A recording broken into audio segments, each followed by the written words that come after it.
Last time అంగన్‌బడి పిండితో biscuits చేసినప్పుడు చాలా మంచి రెస్పాన్స్ ఇచ్చారు. చాలా మంచి హిట్ ఇచ్చారనమాట. సో, అందుకనే ఇప్పుడు అంగన్‌బడి పాలతో అయితే క్యారెట్ బీట్రూట్ హల్వా చేస్తున్నాను. ఇది టేస్ట్ అయితే మామూలుగా ఉండదు. ఒక్కసారి రుచి చూపించండి. మళ్ళీ మళ్ళీ అడుగుతారు. సో, మన పాలు ఏంటంటే అవి మనం ఎక్కువ తాగం. టీలు పెట్టుకోవడానికి కూడా అంత మంచిగా అనిపియవనమాట.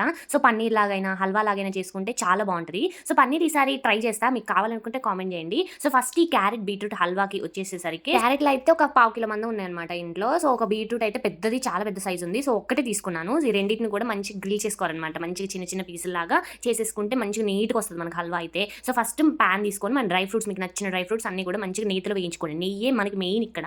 సో, మంచిగా వేయించిన తర్వాత దాన్ని పక్కకు తీసేసుకొని ముందు మనం గ్రిల్ చేసుకున్నాం కదా! సో, దాన్నంతా కూడా క్యారెట్, బీట్రూట్ మొత్తం కలిపేసి అందులో పెట్టుకోవాలన్నమాట. సో, అందులో ఏసేసి మంచిగా పచ్చి వాసన పోయేదాకా వేపుకోవాలి. సో, అందులో వాటర్ క్వాంటిటీ దాంట్లోనే ఉంటది. సో, దాంట్లో వచ్చిన వాటర్ అన్నీ ఇంకిపోయేదాకా ఉంచుకోవాలి. సో, అవన్నీ ఇంకిపోయే టైంకి మనం ఒక గ్లాస్ పాలు తీసుకోవాలన్నమాట. నేను కరెక్ట్ కొలతలతో చెప్తున్నాను. సో, ఒక గ్లాస్ పాలు పోసేసి మంచిగా అవి కూడా ఇంకిపోవాలి. మంచిగా క్యారెట్, బీట్రూట్ కూడా అందులో మంచిగా ఉడికేస్తది. మనకు అర్థమవుతది. సో, దాని తర్వాత ఇక మనం చక్కెర సేమ్ ఒకటే గ్లాస్ తీసుకున్నాం కదా! నేను మిల్క్ మేడ్ యాడ్ చేస్తున్నా కాబట్టి ఒక హాఫ్ గ్లాస్ మాత్రమే షుగర్ ఏసుకున్నాను. సో, మీరు మిల్క్ మేడ్ స్కిప్ చేసుకోవాలనుకుంటే మంచిగా 1 గ్లాస్ షుగర్ కూడా మంచిగా మెల్ట్ అయిన తర్వాత లాస్ట్‌కి ఇలాచీ ఫ్లేవర్ కోసం వేసుకుని ఇందాక వేయించిన డ్రై ఫ్రూట్స్ కూడా యాడ్ చేసుకొని 1 స్పూన్ నెయ్యి ఏసుకుంటే అంతే క్యారెట్, బీట్రూట్ హల్వా రెడీ. ఇది కూడా అంగన్‌బడి పాలతో వేస్ట్ కాకుండా. నా రెసిపీ మీకు నచ్చిందా?